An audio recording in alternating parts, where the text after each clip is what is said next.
But these are sanctions that have been imposed by a foreign power, and we have no control over what a foreign power does. So some of the sanctions include the travel ban, and the fact that the Zimbabwean government cannot buy military hardware from the EU or from the United States, and there's an asset freeze.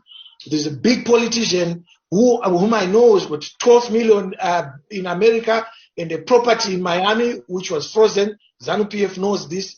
There are many others. We don't have to go into personal details, but I'm just saying this to give an understanding of what these measures are about. Now, there are institutions that have been penalized, and these institutions include banks like CBZ and Barclays.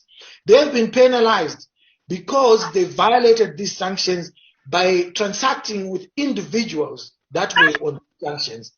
I think it would be disingenuous to say Barclays or CBZ was specifically targeted because of sanctions. No, they violated a law which was in place, and they knew that they were not supposed to do this.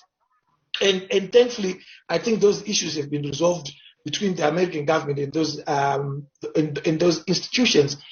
Now, when we look at the issue of corruption, I've always argued that corruption is the real issue that I wish my brother, Mr. Mangwana, and his members in ZANU-PF would really take a hold of. Now, I'll give you a good example. All central hospitals in Zimbabwe, 6 of them, they only require $50 million to run.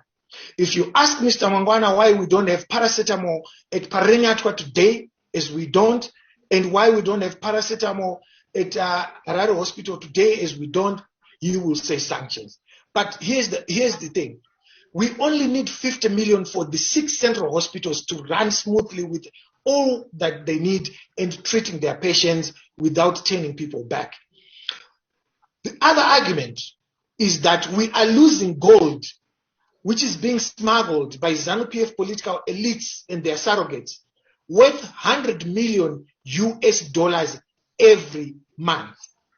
Some of this gold is being smuggled from, is being looted from state companies. Now, if gold alone worth $100 million is being looted from Zimbabwe every month, and this is a government figure, by the way, it's not a figure that's been given by us, it is the government, so it's conservative, it could be more. There were evidence has been there. Henrietta Rishwaya, who's a member of ZANU-PF, was caught with 6 kilograms of gold. When I reported the corrupt activity that was taking place around that case, I was arrested, and yet I was exposing corruption. I was arrested, I went and I spent 23 days in Chikurube. Those are the things that attract sanctions. Now, if $100 million worth of gold is being smuggled every month, how can you blame sanctions when that same amount could run all the central hospitals for 2 years? What could run the central hospitals for 2 years is being looted in 1 month. And then the political elites in ZANU-PF, they blame sanctions. The previous president, Robert Mugabe, he said, put it on the record, that 15 billion worth of diamonds had been looted from Chiazwa. Now 15 billion would run all our central hospitals for 350 years. Now, how can anyone sensible blame sanctions for economic destruction when we have blown 15 billion that would run our schools, that would run our hospitals, that would fix our roads? Today, we have the Zinara, which is a state agent that collects taxes, road taxes on behalf of government. It collects millions. ZANU-PF does not invest in those roads. What does it do? It goes and buys planes from Malaysia. It goes and gives huge packs of 15,000 for hair allowance for their workers. And then when we complain about the potholes on the roads, they blame sanctions. Can I interrupt?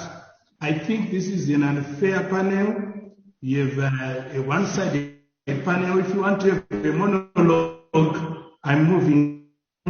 I'm the only speaker from ZANU-PF against 4 now already on one side. If this is a monologue, I'm not participating anymore. Mr. Mangwana, can I just say, We also invited MD. I will not participate in a one-sided show, which is a monologue. If you've decided to choose people who are supporting one side, then it's not a discussion. I'm pulling out. I'm sorry.